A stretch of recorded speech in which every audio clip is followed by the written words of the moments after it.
Boa tarde, estamos de volta novamente. Eu sou Felipe Auríquio. Vamos falar novamente um pouquinho sobre reconstrução muscular, sobre o processo de hipertrofia. No último vídeo eu expliquei um pouquinho como funcionam os músculos, como funciona um pouco da contração muscular e como funciona a reconstrução muscular, que você precisa de nutrientes para fornecer matéria-prima para o seu organismo sintetizar novas fibras musculares, tecido fibrótico, tudo que precisar para o reparo das microlesões causadas nos músculos durante o treino. Paramos por aí. Vamos continuar aí. Eu vou explicar primeiramente como são essas microlesões e como elas são reparadas pelo corpo. As microlesões é o seguinte: imagine que você tem um conjunto de fibras musculares, parecem uns cabelinhos assim, fininhos, compridos. Uma fibra muscular ela é longa, ela tem um núcleo no meio, e ela, quando estimulada eletricamente, ela encurta. Ela tem a estrutura do sarcômero, que se sobrepõe e faz isso. A cadeia de actina liga sobre a cadeia de miosina, e ocorre encurtamento dos sarcômeros, que faz um encurtamento do comprimento total da fibra muscular. Como está preso de um lado e está preso do outro, contrai, certo? Você contrai, encurta e você provoca o movimento. Por isso mesmo a gente tem dada a nomenclatura de musculatura esquelética e fala que os músculos têm movimentos voluntários. Esse impulso elétrico ele é gerado no cérebro e é levado para lá. Você precisa desejar que seus músculos contraiam. Eu preciso, por exemplo, ter vontade de fazer uma flexão de bíceps. Pronto.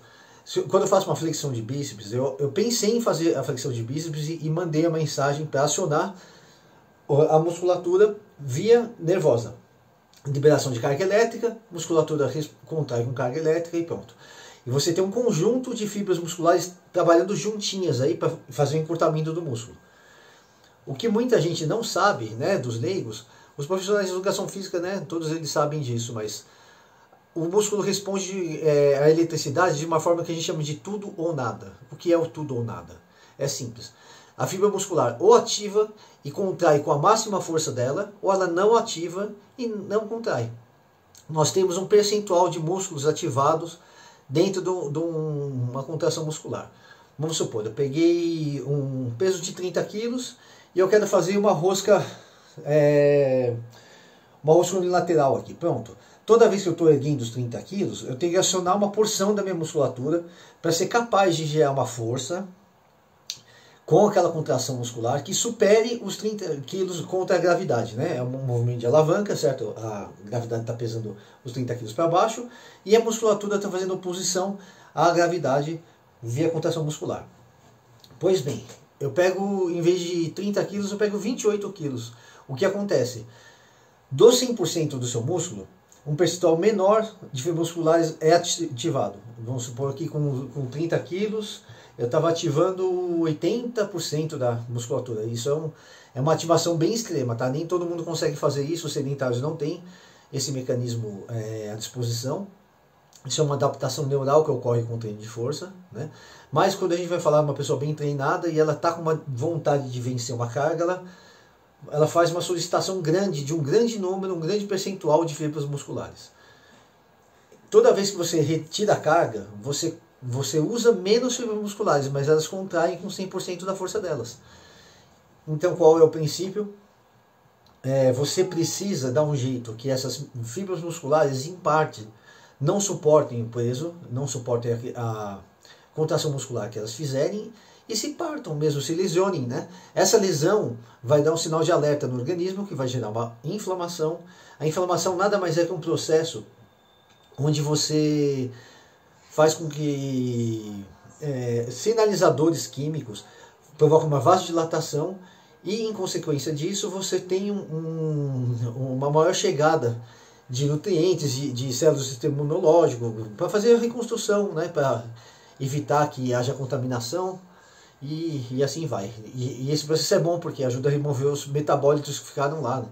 O produto da contração muscular intensa demais gera metabólitos, que são substâncias químicas que não são desejáveis. Vem, filho, vem. Que não são desejáveis para o corpo. Elas contaminam o sangue, elas descem o pH do sangue. O sangue tem um equilíbrio de pH e toda vez que esse equilíbrio é como posso dizer, agredido, o corpo não responde bem. Ele precisa manter esse equilíbrio para tudo funcionar bem.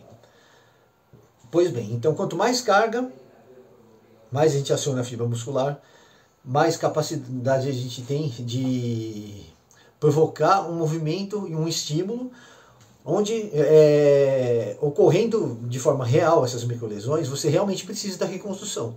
Esse é só o primeiro papel, é o papel do treino. O treino tem como papel simplesmente isso. O que você tem que tomar cuidado aí, tá? Todo ser humano tem como posso dizer assim, uma individualidade biológica. Cada pessoa tem uma capacidade de reconstrução muscular. A grande jogada é você fazer um treino onde você não ultrapasse, né, você não lesione tanto os seus músculos, que você ultrapasse a capacidade do seu corpo de fazer a reconstrução. Se isso acontecer, você vai entrar em overtraining, você vai ter uma situação em que você começa a perder desempenho e perder massa muscular, porque você está destruindo tanta massa muscular que você não consegue reconstruir. Isso pode estar ocorrendo por diversos fatores. Um deles é nutrição inadequada, outro deles é volume de treino inadequado, né? Por que eu falei da nutrição inadequada? Os músculos são reconstruídos com matéria-prima fornecida... Vem cá, filho. Fornecida pelas proteínas.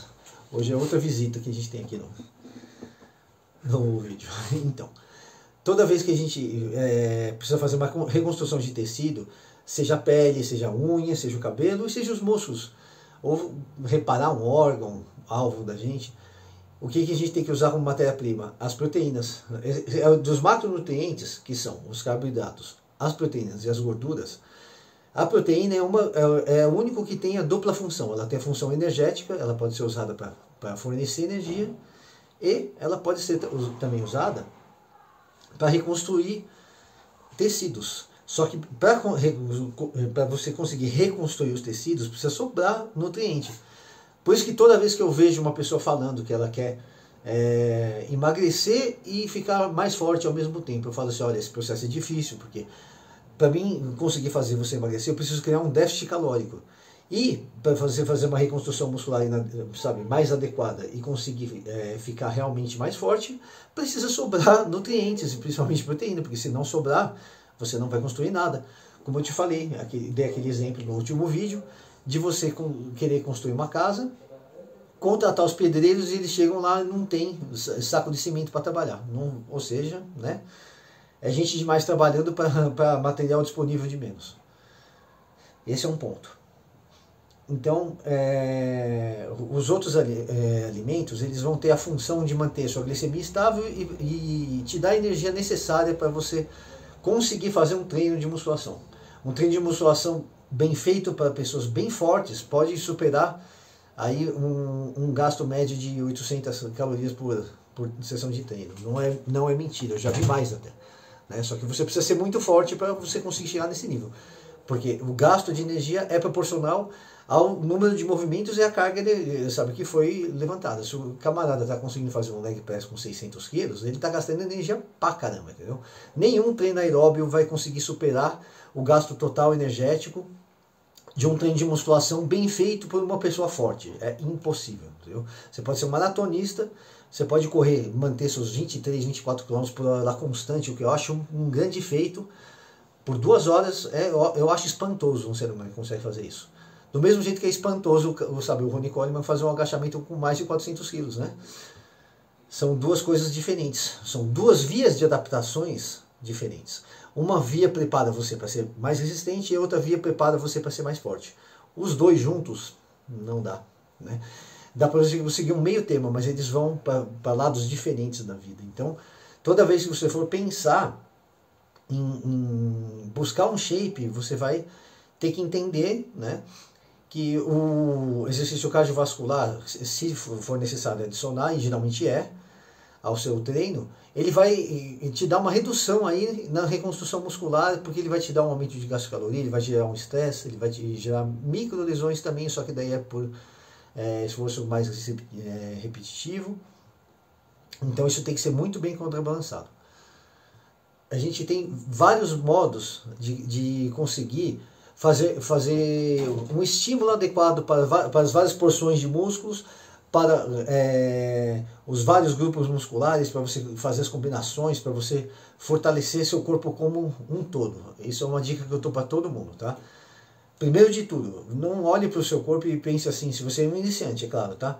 Ah, eu queria tanto ter um peitoral grande, porque eu acho lindo o peitoral bacana. Só que você tem que entender o seguinte, o corpo, ele é uma unidade. O corpo, ele precisa de equilíbrio, ele precisa de um conjunto sólido. Eu aconselho todo mundo a construção de um conjunto inteiro sólido para você conseguir levar numa boa depois os treinos mais pesados. Você vai ficar muito mais harmonioso se você conseguir esse efeito. Não é fácil, viu? Sabe, depende de muito equilíbrio, muita inteligência e entender como funciona o seu corpo. Então veja bem, primeira coisa que eu gostaria que vocês fizessem é o seguinte, olhem para vocês mesmos, tá? E percebam como vocês são, ou lembrem como vocês eram antes de treinar. Se vocês eram pessoas que tinham, tipo assim, uma certa dificuldade de ganhar massa muscular e também eram pessoas que quase não tinham gordura corporal. Ou não, vocês eram pessoas que já tinham um percentual de gordura mais elevado e também já tinham um nível de massa muscular que vocês não conseguiam chegar muito bem, mas era bom, né? Ou então se vocês eram meio termo, isso vai ser crucial para a gente definir como é que vai ser seu treino, tá? Você pode ser um ectomorfo, que é essa pessoa longilínea, sabe, membros longos e sem muito volume muscular, pernas longas, braços longos. Essa pessoa, ela tem uma particularidade genética, tá? E um treino, para fazer feito para esse tipo de pessoa, tem que ser muito bem desenhado e não pode pecar pelo excesso. Já o mesomorfo, ele consegue ter um ganho de massa muscular muito mais fácil, não ganha tanta gordura, o que já é bom, entendeu? Ele pode até comer um pouco mais, desde que não com muito exagero. E esse biotipo costuma ficar bem forte, né? Muito da musculação é realmente genética. E tem o endomorfo, né? O endomorfo é aquele cara que ganha gordura muito fácil, ele engorda fácil, talvez ele tenha os membros meio curtos perto do resto do corpo, mas isso não é necessariamente isso. Mas quando você vê aquela pessoa que tem aquele shape de gordinho, sabe? Tem essa pessoa ela é uma endomorfa, né? Esse tipo, ele sofre muito para manter o percentual de gordura baixo, mas eles conseguem uma quantidade de massa muscular que é espantosa. Eu conheço vários fisiculturistas que eram endomorfos, que tinham um volume muscular de freak, né? Que a gente chama.